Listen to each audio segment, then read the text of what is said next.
эфире новости, в студии Анастасия Кобызева. Здравствуйте. Вот главные темы. Жжение в груди и ухудшение памяти. Эпидемиолог рассказала о последствиях после коронавируса. Масштабные проверки таксистов начнутся в Якутии с завтрашнего дня. Что грозит нарушителям? Как правильно выбрать петарды и фейерверки, чтобы праздник не превратился в трагедию? Роспотребнадзор дал рекомендации.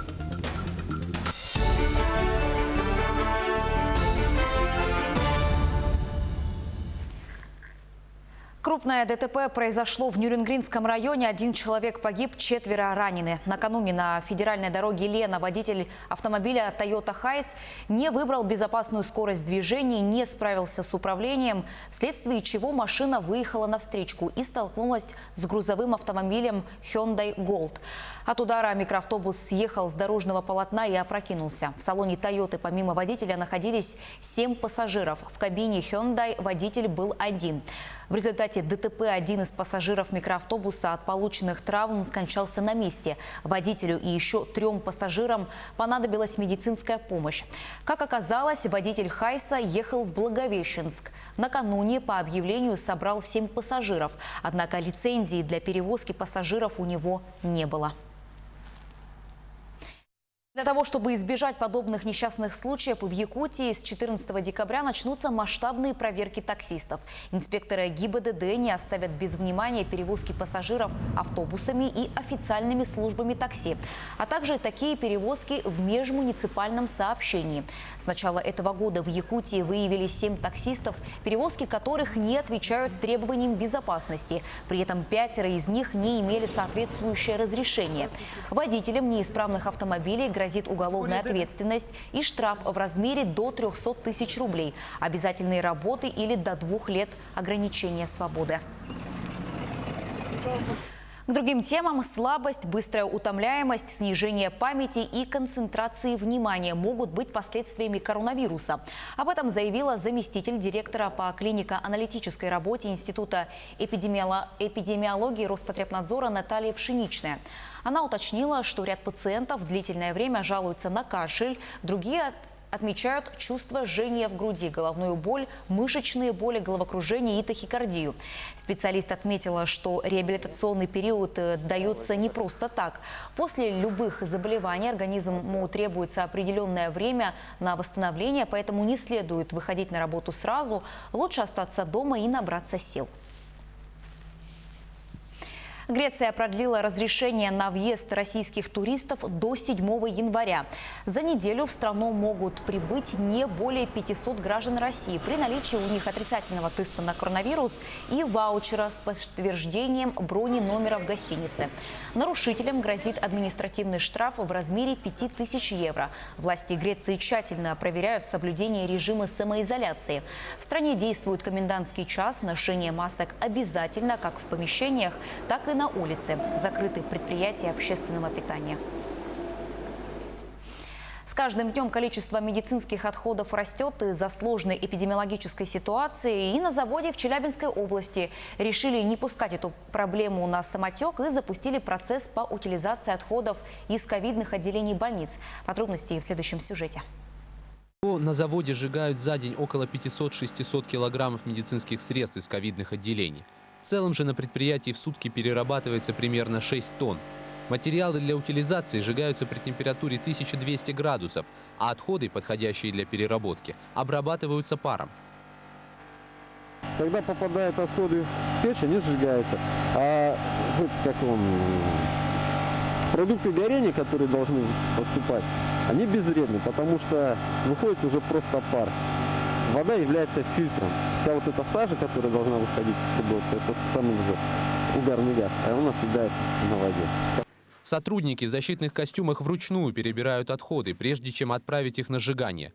По словам работников котельной, это единственный способ обеззаразить опасное сырье, чтобы оно не могло никому навредить в дальнейшем. У нас предприятия, в Челябинской области такие предприятия есть, которые как раз занимаются переработкой этих масок. Это именно не переработка, потому что переработать их довольно очень сложно. их в основном только сжигают под большими температурами для того, чтобы, во-первых, их уничтожить, ну и как бы предотвратить любой вред. Обрабатывается, значит, есть такие у нас установки, да, называются дробилки, шредеры, агломераторы. Да. Маски в основном это мягкий материал, он проходит процесс агломерации. То есть обрабатывается под паром, пар где-то 100-150 градусов, да, все бактерии там погибают. То есть получается полуфабрикат, из которого дальше уже можно делать изделия из пластмассы, там, все техническое назначение. Главное, чтобы потом попало в добрые руки. Ну, и там из него ничего, из посуды там уже не сделать, все равно запах остается. Запах какой-то хлорки, запах медицинского изделия остается. Дальнейшая судьба отходов зависит от материала. Мягкие изделия из полипропилена, такие как маски, становятся сырьем для труб, розеток и различных емкостей. Из капельниц же делают брызговики и коврики для машин. Вадим Чайка, Сергей Дьяконов, Челябинская область. В Якутию пришли настоящие морозы, и температура воздуха ниже минус 50 градусов. Сегодня зафиксировано в Верхоянском, Булунском, Горном, Мегино-Кангаласском и Чурапчинском районах. В столице региона сейчас минус 45, преимущественно без осадков, туман, штиль. По прогнозам синоптиков, ночью в Якутске температура воздуха опустится до минус 49 градусов. Россияне начинают готовиться к празднованию Нового года, а Роспотребнадзор предупреждает, что важно правильно выбирать пиротехнические изделия и фейерверки. Самое главное – сертификат товара. Покупать петарды, ракеты, салюты и другую пиротехнику можно только в специализированных магазинах. Сегодня покупайте пиротехнику с рук в местах несанкционированной торговли. Закон разрешает торговать ими только в магазинах, павильонах и киосках, обеспечивающих сохранность продукции, исключающих попадание на нее прямых солнечных лучей и атмосферных осадков. При этом реализация пиротехнических изделий запрещается на объектах торговли, расположенных в жилых зданиях, в уличных переходах и иных подземных сооружениях. А в МЧС напомнили, что петарды и фейерверки запрещено запускать с балконов и крыш домов, внутри здания, а также рядом со взрывоопасными объектами. Нельзя использовать изделия с истекшим сроком годности, следами порчи и без инструкции по эксплуатации.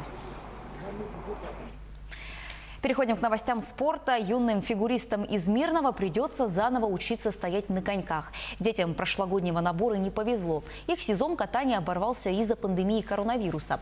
Навык многие потеряли. Тренировки возобновились лишь в начале декабря. На одной из них побывала Олеся Васева. Раз, два, три. Коньки уже на ногах, но на лед еще нельзя. Сначала обязательная разминка. Мышцы нужно разогреть перед долгой тренировкой. Юным фигуристам приходится вновь привыкать к продолжительному катанию. После разминки на арену эта группа малышей встала на коньки осенью 2019 года. Из-за пандемии сезон катания получился коротким. Дети едва научились стоять на льду. По неуверенным движениям видно, нарабатывать навыки опять придется с нуля. Перерыв был значительным – целых 9 месяцев, хоть и тренировались дома. Я отрабатывала саночки, я отрабатывала фонарики назад, я отрабатывала фонарики вперед. Соскучилась, когда надеваешь коньки, немножко жестко, но надо это выдерживать. Для малышей тренировки возобновились только с начала декабря. В группах фигуристов по новым правилам одновременно занимаются не более 20 спортсменов. В раздевалках и холлах соблюдают правила профилактики вирусных заболеваний. Усилий не жалко. После долгожданного открытия спортивных объектов возвращаться на дистанционку никто не хочет. Без контроля тренера о качестве тренировок говорить не приходится. И сейчас нагрузку мы даем очень дозированно, чтобы детки потихоньку втягивались именно в физическую нашу нагрузку и в фигурное катание. Тому, у кого стаж катания 5-7 лет, навык вернется скорее. С малышами тренерам придется запастись терпением. Олеся Васева, Анна Брянская, Кирилл Шолохов. Телеканал «Алмазный край». Северо-запад Крыма облюбовали розовые фламинго. Пернатые появились на полуострове несколько лет назад, но вот в районе села Межводное их увидели впервые. Орнитологи считают, что причиной изменения маршрутов миграции стало глобальное потепление. Ученые не исключают, что в скором времени редкие птицы и вовсе поселятся в этих местах, рассказывает Анастасия Дмитриева. 12 экзотических гостей, стая розовых фламинго, впервые появились на озере рядом с селом Межводное на северо-западе Крыма в четверг. Миграция этих птиц – ежегодное явление, и, пересекая территорию полуострова, они обычно селятся в районе соленых озер, прилетая из Средней Азии, с берегов Средиземного моря или Турции. По словам орнитологов, ранее в этом году пара фламинго посетила Севастополь. Некоторые биологи, в том числе профессор кафедры лесного хозяйства Владимир Курченко, считают изменение климата причиной миграции птиц на север. Объяснить, почему именно птицы полетели не туда, а сюда, достаточно сложно.